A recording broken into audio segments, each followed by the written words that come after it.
Welcome to Toxicology, brought to you by Recovery Unplugged, the place where we talk about all things substance abuse, recovery, and mental health, with guests offering varying perspectives and viewpoints. Hosts Joseph Gordo and Jason Cabello share about their addiction and recovery and other serious subject matter through lighthearted yet candid conversation. 1, 2, 3, shoot. Hey. Oh, 1, 2, 3, shoot. You intro. That's never happened that we've thrown the same Really? ever. Never? I'm pretty sure. We'll have to check the tapes.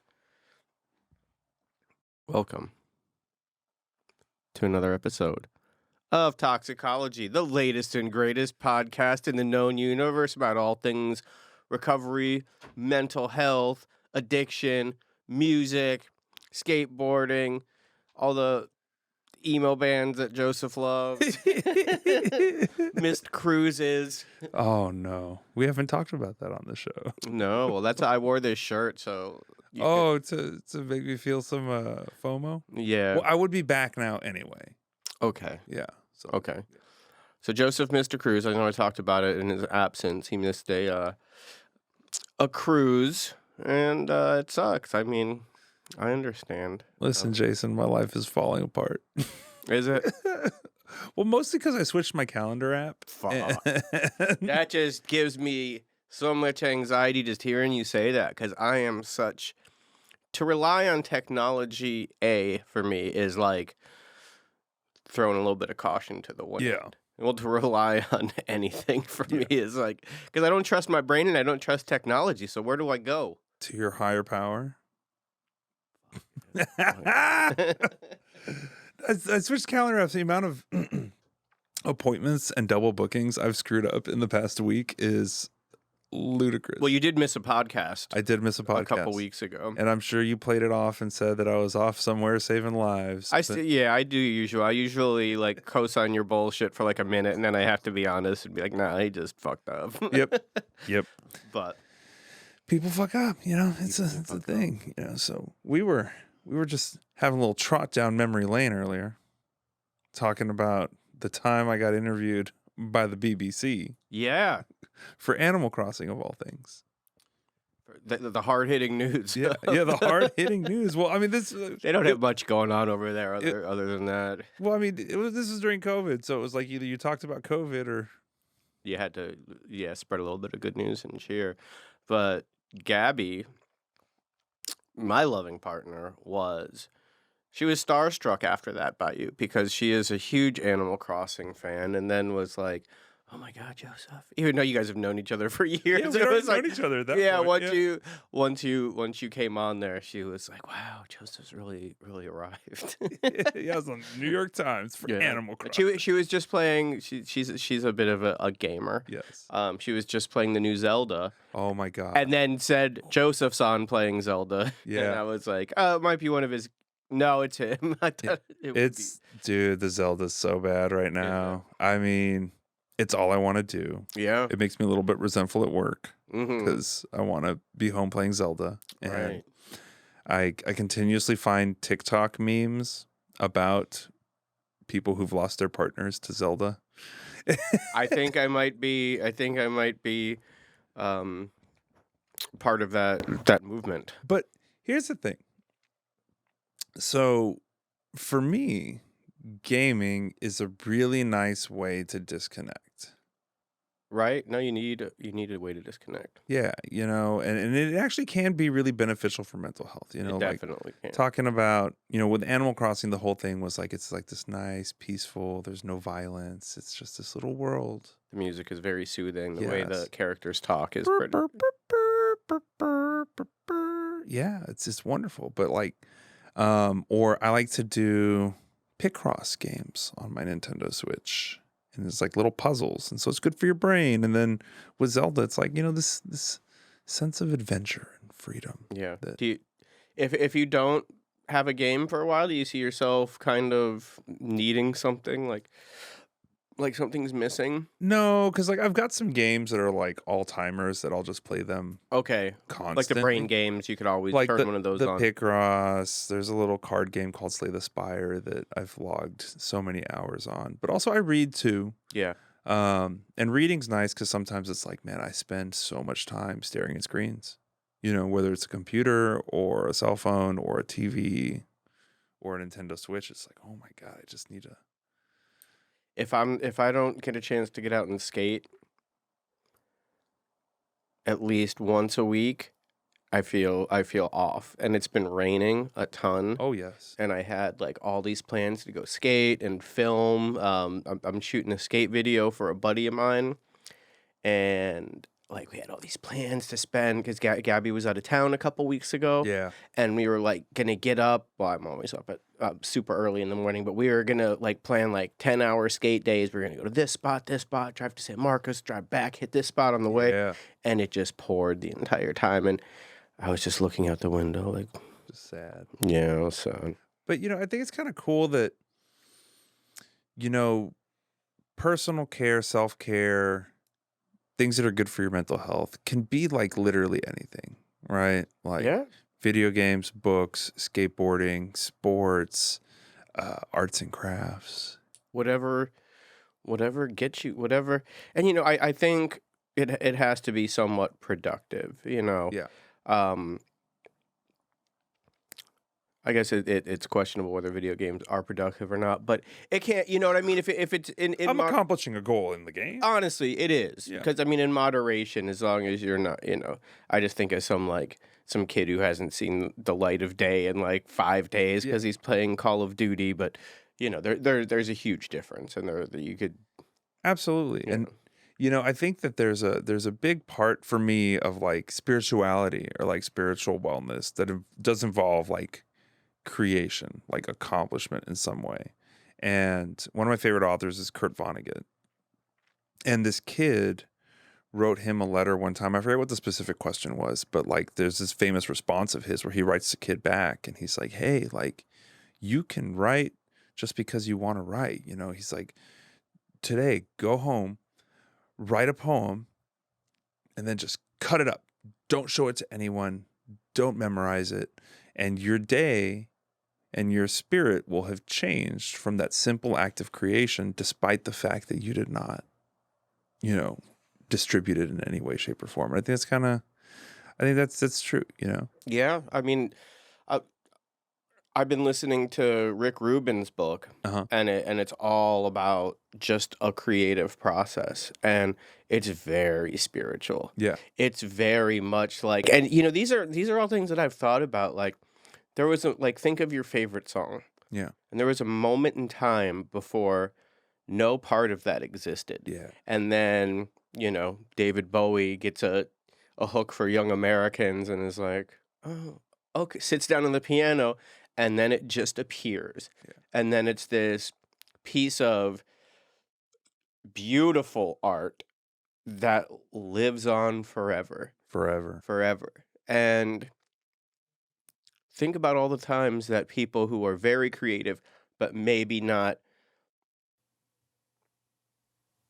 confident, that make all this stuff. And there's all this stuff that exists out there. And that this creative force will then take that and give it to someone else because it needs to get out there. And then one person will feel like, well, this was stolen from me. Yeah. And then the creative force says, no, this was meant to be out there. Like, well, like, so I saw a TikTok last night of Post Malone playing Last Kiss. Oh, where can my baby be? You know that song? I don't The believe I Lord do. took her away. Well, anyway, so he was playing, because he does these shows where he just does acoustic covers of like 90s hits, right? Right. So that was a song that Pearl Jam did in the 90s, which was actually a cover of a song from, I want to say, the 60s. Okay, I'll have to look into. Because in the 60s, there was a period of time when like these death ballads were popular. And this song was about a girl dying in a car accident, or somebody died in a car accident.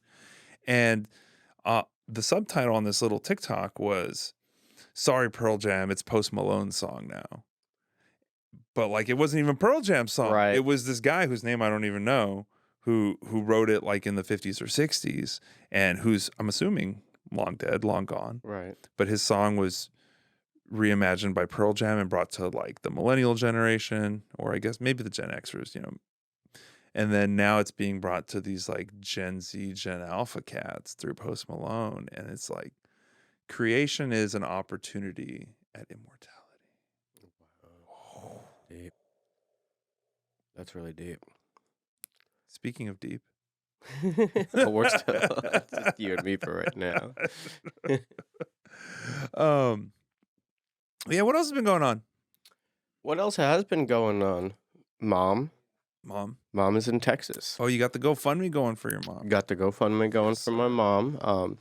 Suppose we could put it in the description if Y'all, if you love Jason and you love Jason's mom, and you've heard about the tragic loss of basically everything she owns in the recent torrential rains and flooding in Florida, please consider following the link below to donate a little something to the Jason's Mom New Life in Austin Fund.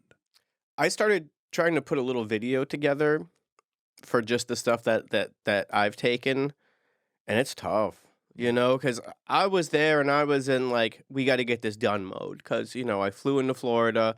I only had a couple of days, had to kind of be there for my mom and, trying to be her strength through this a little bit. So I kind of went on with, a little bit of armor on. Yeah. And then the other night I was sitting there trying to put like just a little edit together. And, I took some iPhone footage of like her and I in her house, like looking at all the stuff. And I was like, I don't think I could do this. Yeah. This is pretty tough. It was pretty. And then you go outside and you see her entire block and her entire neighborhood, and it was the day I flew in. It was the day that the tractors came to pick up. I mean, you see just a whole neighborhood with all of their belongings out on the street getting picked up by But I try to find some inspiration in it. Yeah, to be creative and channel that somewhere. But speaking of South Florida, I was gonna say I threw you a softball. I thought you were gonna do speaking of inspiration. Oh no! Speaking of South, I already had it in my head. Okay, I wasn't listening to you anymore. Good to know. Tell us about our guest today, Jason. Speaking of inspiration, today's guest is we'll unpack a little bit of it when we get started. But when I was in treatment, he was a therapist at Recovery Unplugged. And my first day of IOP was his first day as a therapist at Recovery Unplugged. So we kind of started our journey at Recovery Unplugged together. He is just one of the warmest human beings I've ever met in my life. Just the kind of guy that when he tells you something, you listen because you know it's coming from a good place. Yeah. A little lacking in time management, but other than that, he's an all-around great guy. My pleasure to introduce Mr. Klifton Fehr. Ta-da! Yes. What's up, fellas? Man, it's really good to be in Austin, Texas. This is really a trip. Cliff, man, welcome. I just realized this, but welcome back to the show. Yeah, you did a Zoom episode back in the day. A year and a half ago? At least a year and a half ago, yeah. It's probably one of our first episodes. Were you on when we were still doing just the Dope Sick thing and we were looking at the Dope Sick show? We were looking, what were we talking? We were talking about maybe harm reduction. So this is one of our first episodes of actual toxicology. Like, classic, like, hey, let's get real raw real quick and throw it out there. Yeah. Y'all really just blowing up. Yeah. Yes. So we've changed format. Okay. Now we get raw really, really quick.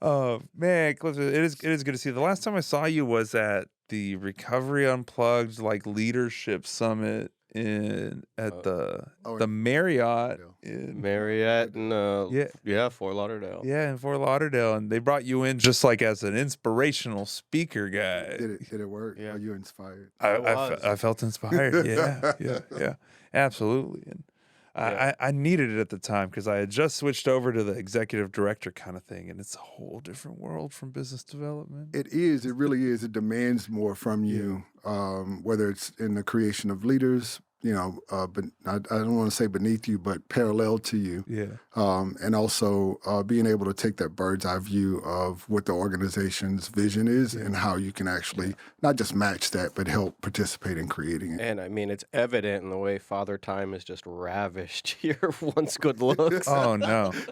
Yeah, it does that too. Right? No, I mean, it's not just the ED job. It's just Recovery Unplugged in general. I mean, if you look at the pictures of me from our grand opening in Austin in 26, it's almost 7 years ago. Baby face. Ooh, Yeah.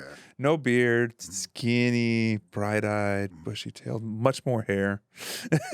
Dreamy eyed. Yeah. Right? I was just kidding, but No, it's. I'll send you the picture. You can see for yourself. I think that also speaks about what it demands from the people that it actually brings into the organization, right? There's a model that is kind of like put in front of somebody that's interviewing for Recovery Unplugged. Hey, this is what our standard is. And it's exciting to be able to race toward that. Yeah. But to sustain it, it demands a lot of internal work and some maturation. And I think that's what you're talking about. You matured in it. Yeah, we were just talking about like self-care and different things that we do for self-care that aren't necessarily like what you imagine, right? Like skateboarding or playing video games and that kind of stuff. But I think for any helping profession, right, in the work that you do, even in what Jason does, right, like it's important to kind of know to take a step back to fill your own cup because we give so much all the time, but also even just to know what it is that fills your cup. Yeah. And I think a lot of people don't think about that stuff necessarily. You know, if you work at like, I don't know, Edward Jones or something. Right. That discovery process, I feel like it's interesting for all of us. And it definitely is a journey, right? You just got to get out there and try a whole bunch of stuff. Yeah. You can cuss. You can cuss here. I can say shit. Right. So to our viewers at home who maybe didn't see the first time you were on with us and don't have any history with you like we do, tell us, who is Klifton Fehr? Oh, that's a deep one. How much time do we have? Yeah. Wow, y'all really are jumping right in it. So I would say there's many different evolutions of Klifton Fehr, right? If we're speaking about who I am today, I would say, I'm a partner, a committed partner. I am a stepfather. I'm a wonderful son. Yeah. We're gonna fact check that later. Right? You're gonna call my mom. Yeah.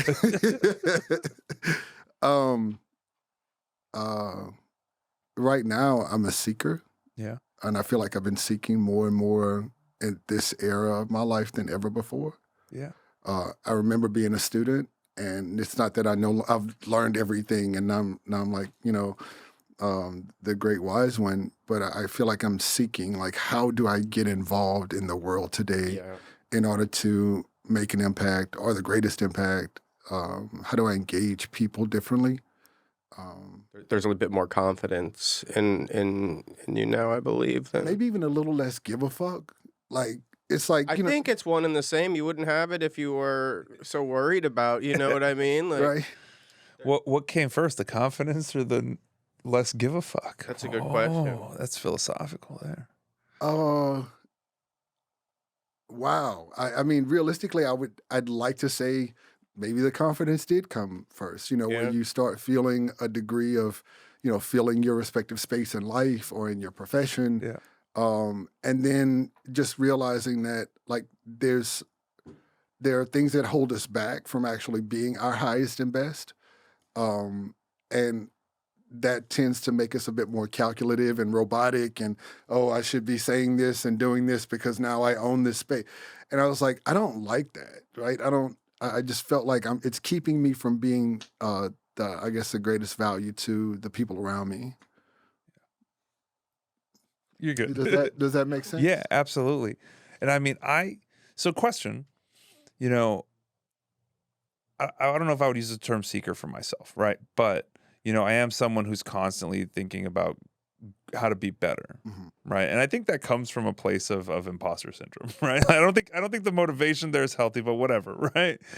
I think that's an existential approach. I mean, I think that's the epitome of the hierarchy of needs. Like, you're talking about some really awesome stuff. So please don't poo-poo. Yeah. That's good. But so I have a vision of what me functioning as my highest self looks like. Okay. Right. And it's not just imaginary, right? Like, I've seen it. There's been points in my life where I've seen it. But what do you do when you know that ideal and you don't have the gas in the tank to get there? Well, you know what? That's pretty funny, because on this subject, the other day I'm speaking at a meeting, right? I'm speaking at my H&I meeting to people still in treatment. So it's like I went to treatment 20 times. So I feel like I could, I'm relatable to these people. Got some info. And I said something, and I'm like, I'm up here just trying to give you guys a message, and I don't care what y'all think about me. And then I was like, I just lied to every one of you right here. And you believe me. No, and I was like, because I 100% care what people think about me. Yeah. I think that was a big thing that may have led me to my addiction, because from being a little kid, like, I always wanted to impress people. And then I think I discovered telling these stories and like lying, and like I could impress people, but there was no substance to it. So then once I started getting into, once I ultimately got clean almost 7 years ago. By the time this airs, it'll be 7 years. I realized that I wanted to do things. I wanted to impress myself, and I didn't want to lie to anybody about the stuff I was doing. So that helped me chase the dream that I had. Like, I want to direct. I want to, I think that I could like do documentaries and stuff like this. So then I had this thing, like, what would impress me about myself? Started with baby steps, like get my driver's license, get a bicycle, get a car, go back to school, finish school. And then it was like building these little things. And then now it's like, I had that, like, the carrot on the stick, but I made it attainable. I made it within reach, so that was a big thing with me. Yeah. And that was, I surprised myself when I said that too, because it hit me like that. And so Klifton, we had talked about this last time we hung out a couple weeks back in Florida. He was saying that when I was the client at Recovery Unplugged, I was a challenge, because I was kind of like a mellow guy, but didn't want to like open up too much. It was just kind of like, yeah, I'm cool, I'm good, I'm chilling, I'm okay, So we have the rare opportunity for somebody who saw me in those formative times. So I referred to you as Stoneface, and I got that name from my parents when I first came into their lives. Like, I was dealing with so much internally, and I watched you kind of experience that when we first met, where you were just like you were present, but there was still like some waves of things kind of like moving through you, and some of it was super heavy, right? I mean, 20 times in treatment, 20 plus, so 20 times in treatment, 20. Right? There's I'm not some weirdo, right? Sorry, buddy. Right? No, having that much life experience, right? You sitting in a group with other people that are just coming in for the first time, like there's a reach to kind of relate or possibly parallel them in their own experience. And being the oldest one too was kind of like a weird thing for me. You were way old. I was like everybody else. I think the oldest, closest person to me was probably like 20 years younger than me. So, but that made you more humble. It humbled you, right? You had to dig a little bit deeper in yourself in order to pull out your own nuggets to offer up to a group that may have been talking up here when you needed to talk down here, as far as the depth is concerned. And it also gave you a platform that was a bit safe to some degree, whether it was because of the fact that, some of them were just, oh, well, I don't like working at Starbucks. They're not, doing something. You're like, dude, like, I just want to be able to be employable. Right. So you were talking earlier about like self-worth. I've been able to witness you grow to the place that you're in from a distance, as well as, being right there next to you in parts of your treatment experience. And I think that is the biggest part in filling up that tank, going back to what you were asking. It's it's tough, right? It's tough making those quantum leaps in our respective lives and being able to grow to the place that we envision or imagine. And I think that there does need to be some part of that really does say, you know what, I really don't care what you think about me. Because whenever we're going through that process, there are times when it feels like, well, everybody else is here and I'm just right here, right? Right. There are those comparatives. And when you say quantum leap, see, Right. this is a big thing that I experienced while getting clean, especially, the 20 plus times trying to get clean. It's like you want quantum leaps, Yes. but it ain't a quantum leap. But I had to learn, like, we don't have the legs to carry it yet. Like, Right. I mean, why would you want, I want to lift 600 pounds. Damn that. Like, I don't want to feel my body the next day if I did pick it up, right? Yeah. Well, you know what's great though is like in even like working as a professional in treatment, right? We want quantum leaps, right? I want to see this homeless, addicted person with no relationships, unemployable. I want to see them become a CEO. I want to see them, get licensed as a counselor. I want to see them do all these things. But really, like the joy, at least for me in treatment a lot, comes from like these really small victories for them, right? We have a client right now that a couple months back was with us, and very difficult client. Constant, issues with peers, issues with staff, shirking behavioral rules, et cetera, et cetera. Got out, struggled, and recently just came back, right? And last night, she broke a rule in front of one of the staff, right? Like blatantly. she did. She ordered Uber Eats. No, Oh, no. okay. She broke a bigger. I'm trying to not. Yeah, I'm trying to keep no, it wrong. I'm just, But what's her name? Right. No, but she broke a rule, Right. and then 20 minutes later was talking to a tech about like, I messed up. I own that. I'm willing to take the consequences for it. What can I do? How can I be better? This morning, beeline straight to her counselor to rat herself out to her counselor and say, hey, I did this last night. I don't know if you knew. Like, what do I have to do with you to be okay? I want to, and I was just like, wow. Like, the growth isn't even around like handling the behavior. It's realizing it and correcting it super, super quick. And I'm just like thrilled and overjoyed to see that tiny little step, But when does she become a CEO? I'm sorry. No,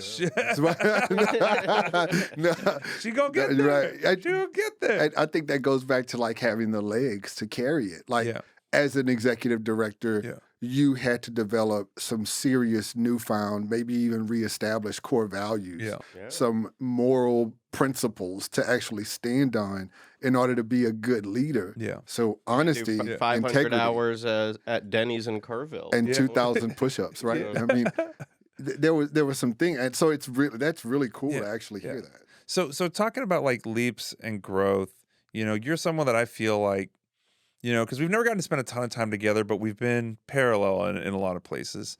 And I feel like you're someone that I've gotten to watch from a distance grow consistently over the past 7 years that I've been involved, right? To where, Jason's saying you started at Recovery Unplugged as a counselor, first day, first client here, right? But then eventually you were like a manager and then like a director, I think, at one point. Yeah. Wild. And then you leave that to go start your own thing. And I feel like I've watched you grow for 7 years. Yeah, Klifton coming into his first group, stumbling over a chair, dropping his clipboard, his pencil, he can't find it, and nervous. Really? You got to do this now. You got to do it right now, right? So that maintained growth, what drives that? How do you maintain that? And when do you know that you're there? That's a lot of questions. That's a lot, right? I'll start with the first one. Now, I would say sitting in the parking lot, and I get teary-eyed thinking about this, but sitting in the parking lot the first day that, for the interview that I had with Ian Jackson, right? And who's now like a national clinical director, something. Yeah, he's part of the power couple that runs exactly, right? Those two. So shout out to Ian and Rachel. But Ian, gave me a shot. He recommended me, and I was sitting in the parking lot before the interview, And there's this waterway that's on the backside of Recovery Unplugged in Fort Lauderdale. And I'm sitting there and I'm starting to cry and I'm trying to figure out, why am I crying, right? Like, why are these tears coming? And I realized I used to run East Sunrise Boulevard, and that was my block, East Sunrise Boulevard, A1A, and take it all the way down to Las Olas, and then make like a 6-mile block. And I just love that area so much. I drive up from Hollywood. So like, just actually being a participant in that visioning process and then seeing it like come to fruition. Holy hell, I'm now working in the area that I used to hope to be a part of. How disrespectful. I'm sorry. That's fellas. okay. Did I ever tell you my story about that same area? No. Okay, so I used to, this is when I was still in my active addiction, and the only job I could get is working in phone rooms selling bullshit cruise vacations. Yes. And, I'm taking the bus, and I always thought there was something about that little area too. If you're not familiar, it is East Fort Lauderdale, about a quarter mile from the beach, quarter mile west of the beach, right on the waterways. Victoria Park. Beautiful, Right. beautiful location. And I used to always think like, there's something in this area, like there's something there. And it's just because I think it's kind of, at least until recently, kind of untouched by modern, structures. It's all like mid-century modern buildings, and just seems like really tranquil and peaceful, right? So I used to always think like, there's something in this area like that draws me to it.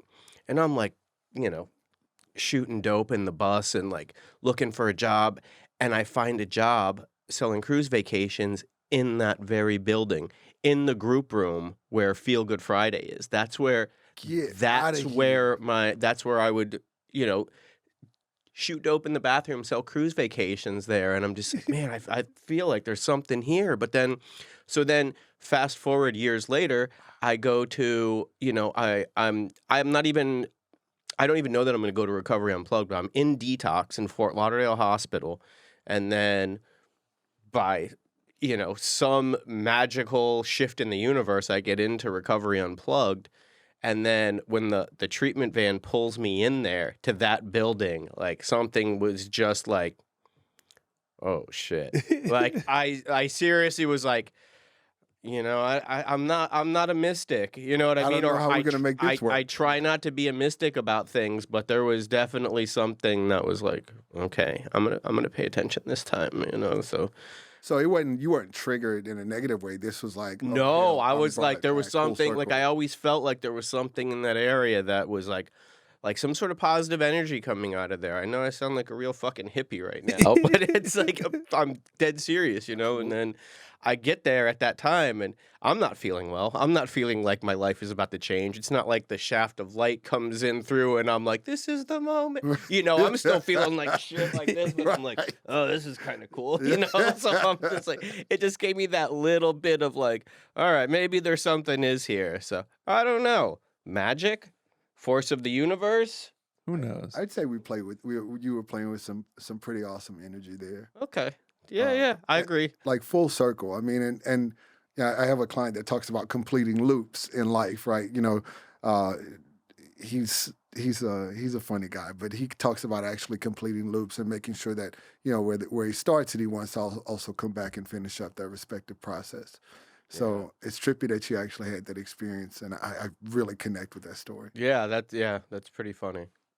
So circling back. Right. Loop, circling back to the question, right? What's the inspiration? Like, what's the motivation for the growth? How do you sustain it? What's the goal? So my motivation is truly my parents and also my family, right? My dad's a doctor of psychology, Dr. Scott Fehr, and my mom is a master's level therapist, Ellen, and they adopted me when I was 32. Wow. Oh. What? Yeah. Okay. So dun dun dun dun. The story the plot thickens. I took on their name when I was 29, right?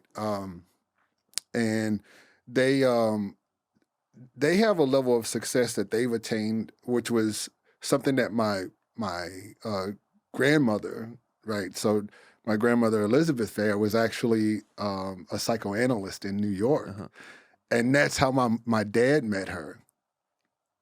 You following this Yeah, story? yeah. So my dad meets a group therapist who in turn put her arms around him and adopted him as her son. So Elizabeth Fehr adopted my dad. I could get into the names, but now he's Scott Fehr. And later in life, about the same age that he was taken into, her life and her family, I was taken into his family, my mom and my dad's family, about the same age. So we got to rewind now, right? It is not common for an individual to get adopted as an adult. I mean, even when you're 17, it's hard to get adopted, right? Yeah. Because people want to adopt a little bitty baby. Can't imagine you at 32 as in the little orphan Annie place singing musicals and having to mop up the floor. Red hair and everything, right? So unpack that, did you have no relation with your birth parents and grow up in the system and then get adopted? Or were you just a failure to launch person that needed some loving, needed to get found? Like what? How did we get there? I was so lost, right? Like, growing up having a lot of generational trauma. Yeah. We talked about that, right? When you were in Fort Lauderdale. But we talked about that and the familial trauma, right? The family trauma. And I bounced around as a foster child, just the equivalent of what you'd call it in a small town, because there's like no serious like adoption, foster system. Like you just go stay with neighbors. Yeah. And so I didn't necessarily have that stability growing up. And I didn't know who I was, right? I was participating in things in life, church and school and sports. But there was something inside of me that I was really struggling with. And it really kind of like came to a head in early 20s, my later teen years. And that was my comfortability with my sexuality. So I was really struggling with all that. And it was creating a lot of depression because everywhere I turned in my family, it was wrong, bad, or indifferent. So I went out into the world and tried to like make sense of it all. And I chose some really fucked up spots in order to actually kind of like figure all that out. Right.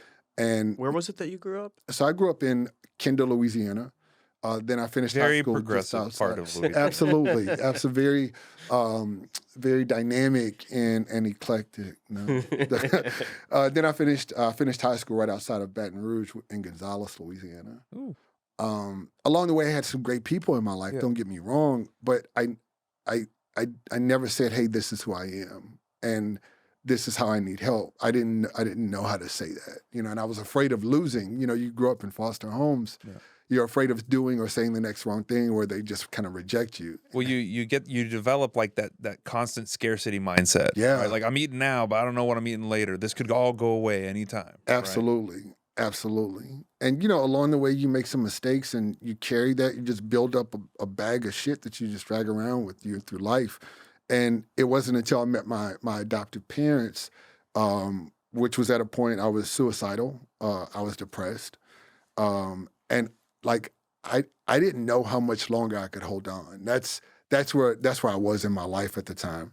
Hollywood, Florida, struggling.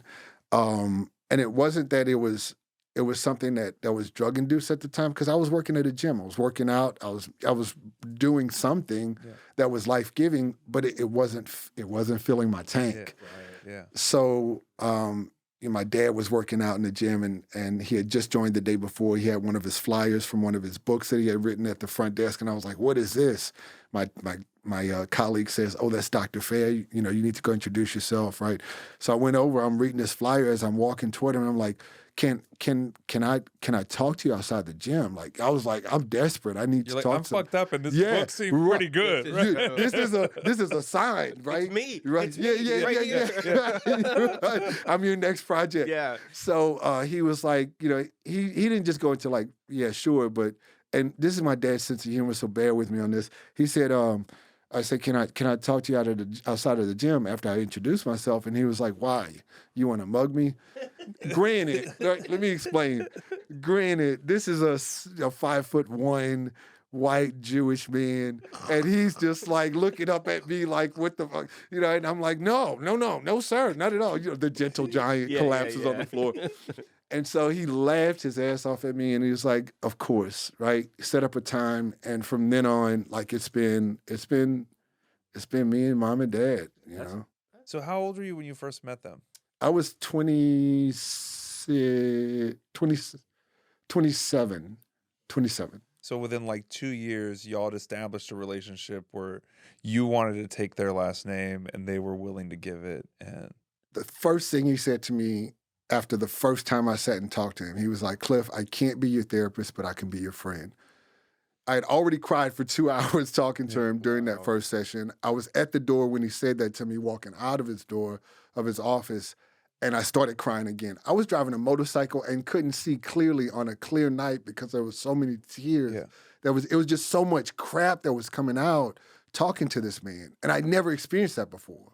So with all these little like weird coincidence things happens, like if you hadn't been at that part of the gym at that part of the day, does it ever terrify you to think what would have happened if that chance encounter would not have happened? Every time I've allowed myself to feel that, Jason, it becomes so unbearable as far as like the tears that are there, right? The Right. healing that still could take place. That I kind of have to pick myself up and continue on with my day, right? It's just it's a lot to sit in. Well, I almost mean it in like a just complete gratitude way. Oh, yeah. That's how I am about me getting clean, because there is nothing that says that I should have gotten clean. You know, even my sponsor, John Story, and my mom still like, you're not supposed to be the one that got clean. Like their greatest hope for me was to be in prison for a long time, and that may have saved me, because I was just like, they had no more hope for me, and they didn't give up on me, but they just didn't think it would happen. So I always think back at like these little steps that I took, and like, well, what if that didn't happen? And and there is this kind of fear, like, it could all go away, but it's like, no, I'm here. Yeah. And man, it just makes me that much more grateful to because there are so many times in my life that I turned left instead of turning right. And then like for this one time, I just kind of took some blind faith and put myself out there and took all these right turns. And it's like, here I am now. if you take enough right turns, it's a loop. Again, back to the circle. I love it. I love it. Time is I a flat love it, circle. right? Okay, so motivation, family. We're still on that same question. Right. So let me bring this full circle, right? Let's go. First off, Jason, my dad would look at me whenever I had first moved into their house, and he'd say to me, "You know, you're not supposed to be here," and he wouldn't fill in that blank. He just watched me go down levels in emotionality, right? At first, it's like, I'm not supposed to be at your house. I'm not supposed to be in Hollywood. I'm not supposed to be alive, right? So like, he's just watching me sink into the chair. And he's like, nah, you're late for work. No, Yeah. you gotta go, right? Wake up. No, No, you're in my chair. right? No, and he meant it. Like you're supposed to be dead. Right. Based on everything that we had experienced, right? Mhm. We meaning you, Yeah. you, me, you, right? So all of us had experienced, we're not supposed to be here, right? So that, hearing that, and then understanding that Elizabeth Fehr was a psychoanalyst, Dr. Fehr is a doctor of psychology, my mom's a master's level therapist, and they've achieved their own respective growth, development, success. They took me into their lives. How could I not show up and do something awesome? And I don't know what awesome looks like, but I'm gonna keep trying to figure it out. I'm a seeker, right? That goes back to the seeking. So inspiration. Also, I got 3 beautiful stepchildren, 2 of which locked in, engaged, and they are doing some awesome stuff. Shout out to all 3 of them. Middle son's finished med school. Our youngest daughter, our only daughter, she's actually running 2 Pilates studios in New York. Like, Wow. there's success all around. My partner, I love dearly, he's running an organization throughout North America. Like how can I not try to continue to do one more thing, for, I don't know, the community, Yeah. the world? Could I reach that? Yeah. I don't know. Yeah. So, all right, that's inspiration.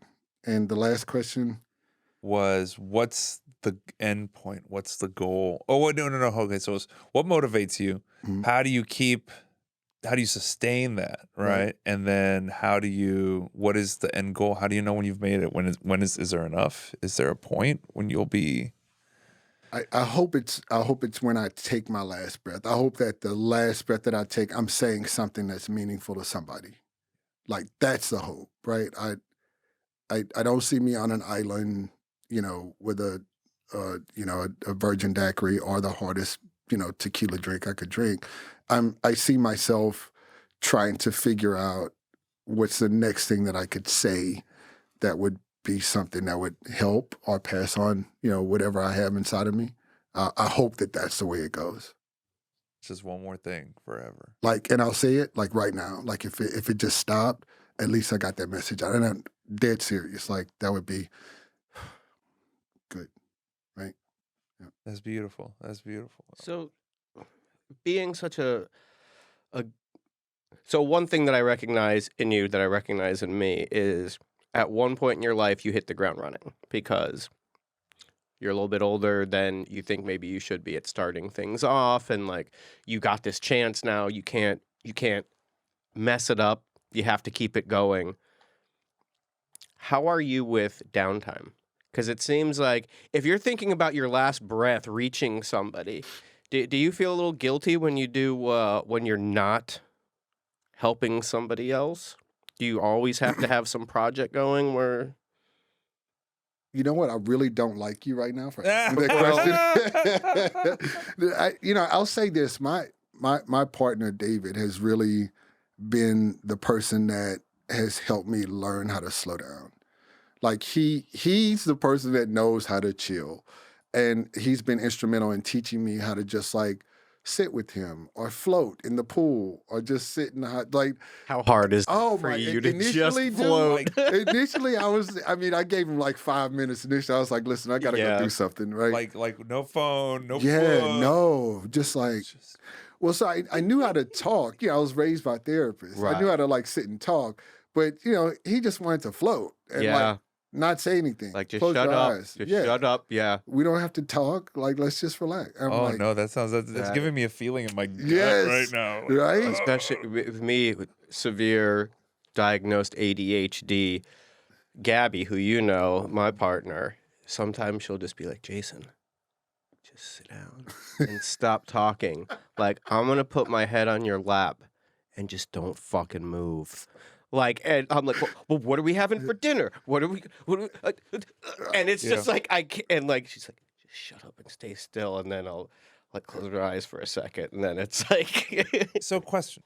Astral projection. Do you guys think that we all have that because of who we are and how we are? Or do you guys think possibly that is a product of American society?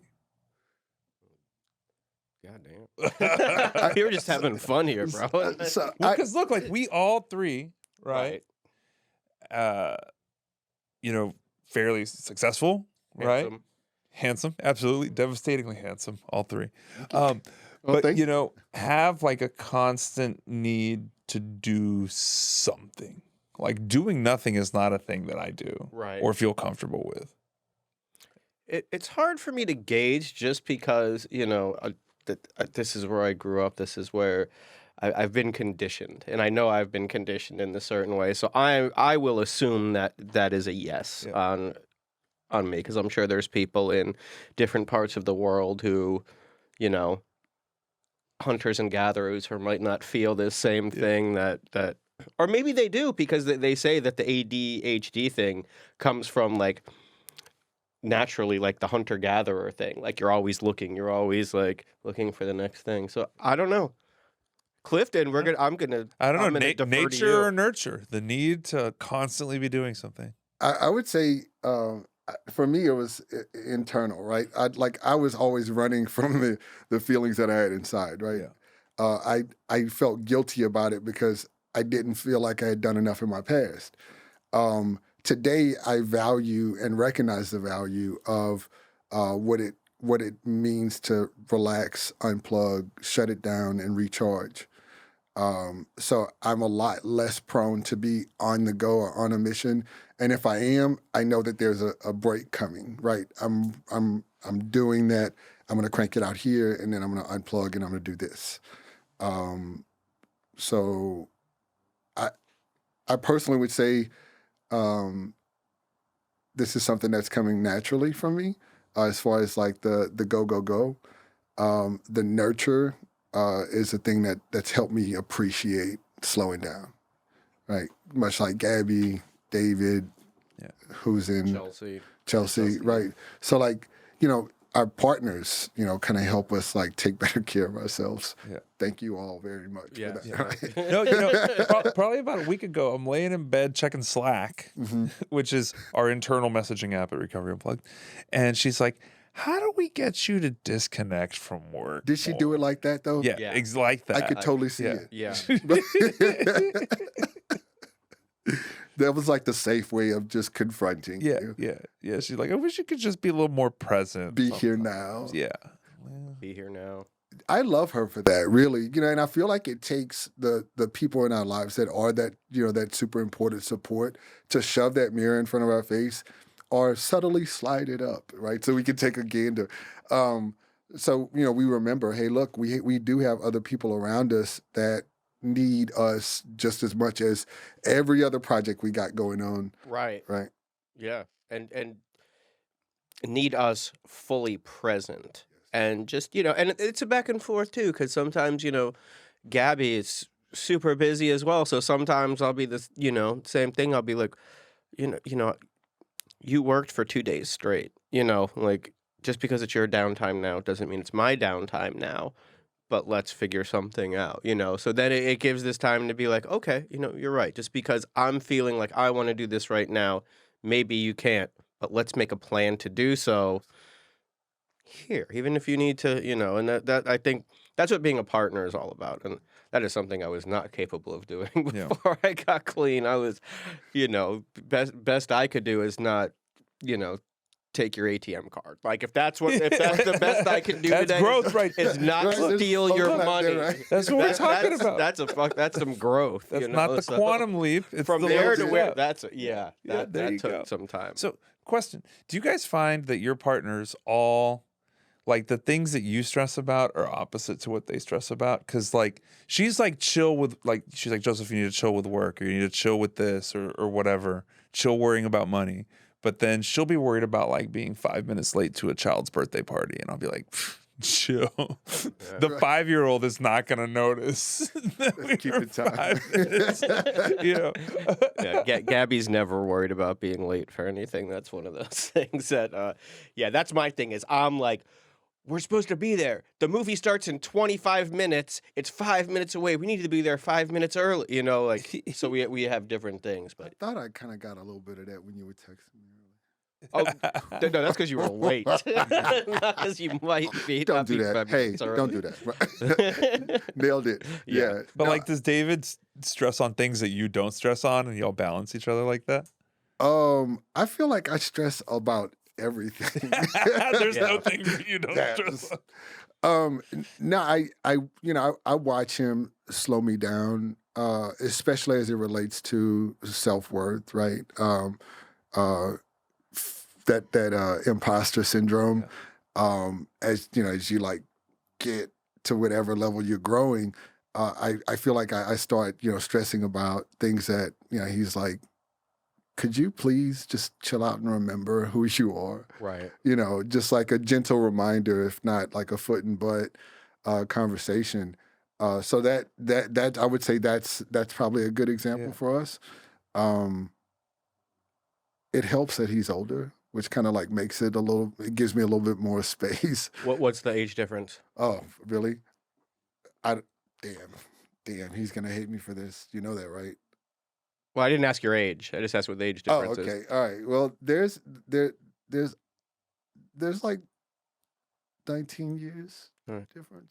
I got 25 years Jason's between me and Gabby. Oh, okay. All right. All right. Yeah, it's Yeah. not that big of a deal. Yeah. Right. No, it's interesting because I love the fact that we have that age difference because I can rest in that because there are some things I experienced with my parents as they age that I stress about, that he's just like, this is normal, right? Even as a clinician, I've studied, the different levels of ageism, or the different levels of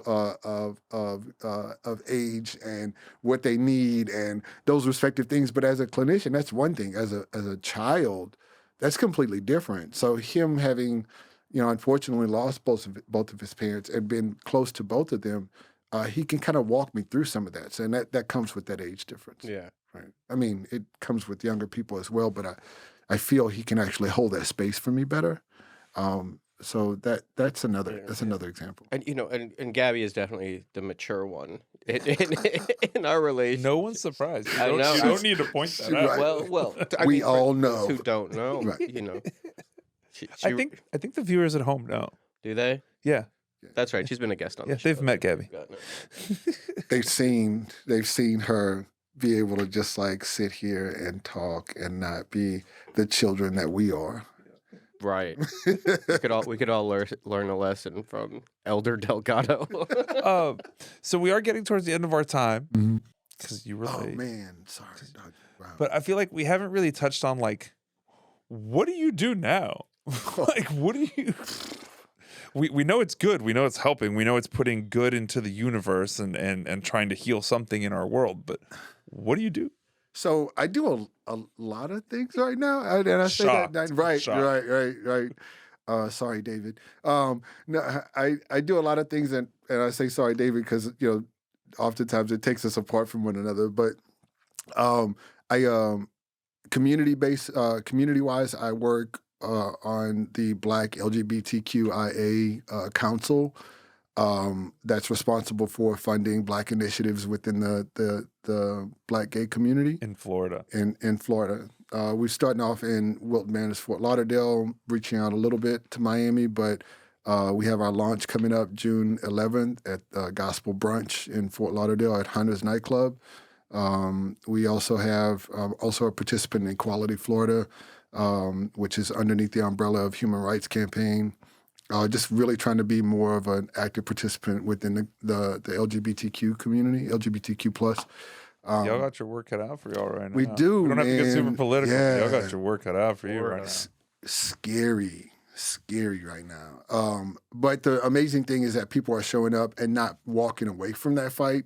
They're still raising money. People are, there are campaigns and initiatives that are still out there, finding ways to make sure that we still have a voice in this conversation that's taking place, and definitely finding a way to put on gloves and fight some of these laws.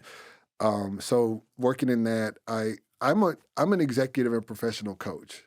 I claim ownership of that more so today than I used to, because it's grown to that level. Yeah. I travel throughout the U.S. in order to meet with my respective clients, which are companies, and their respective stakeholders, which are the private equity groups that fund most of them, in order to develop programs that actually coach, develop, and train their C-suite executives as well as their middle managers in order to be more effective at reaching their respective objectives and hitting their key results on a quarterly basis. And I also still have a practice. That's still a clinical practice. Yeah, a clinical practice in Florida. That's still very much alive. So much so that I'm trying to figure out how to do some work with the NFL, who's recently reached out, both from a executive professional development level as well as from the clinical level, which is the point of entry. So just that's awesome. All that stuff's so cool. It's exciting, man. There's no day for this week. No day has been the same. I've been in. This is like city 3 of a 4-city tour, not including Florida. From here, I go to work with the Michael Brown Foundation up in Ferguson. I'm their national therapist. I do their retreat every year. This year, I can't say where it'll be because I was sworn to secrecy by Mike Brown. Sorry, I was gonna say it, but I forgot. Don't. So, but yeah, they're doing some awesome things for the fathers, the chosen fathers, because they've lost children, and they need the support. So I get a chance to work with them, and that's humbling. That part's humbling. So yeah, that's kind of what I do. I have a follow-up question on the executive leadership coach stuff, right? How how much of that, like developing someone as a leader, is really developing them as a person? Like how much of it is personal growth versus like business focused growth? Does that question make sense? Yeah. Okay. I could teach you how to, open a can of Coke. I could teach you how to shake someone's hand. Me teaching a leader or coaching them on how to be a better person in front of their team, that's changing people on a core level. Yeah. And if they don't make that connection as far as the importance is, or as far as the importance of them making that change, which for me, I feel like that brings in some of the clinical work, right? That brings in some of my dad and my mom's teaching, where I'm pressing buttons inside of their chest. And I'm not just saying, read this book, and you need to pull these core values out, and make sure you rally and learn the 5 C's or whatever. Yeah. Like, total bullshit. And I mean, shouts out to whoever's doing that, making money, like big ups to you. Yeah. But the sustainability is the thing that I have developed a reputation for within the executive world. Like, the people change, right? They don't just, I got those tools and I'm gonna stick them deep down in this bag and carry this shit around. Like, they show up different. They got to learn to use them on themselves before they get the organization. And I'd be damned if I don't just whip the hell out of them sometimes in those coaching sessions where I'm just like, you're not even fucking doing the work. Right. Like, I see it. You didn't do your assignment. Like, I see you being the same. Like, come on, we need to, what's going on? What are those barriers? What are those blocks? Yeah. Sorry, I'll stop talking. No, that's great. good stuff. All right, I guess it's Yeah. It's rapid fire question time. It's rapid fire question time.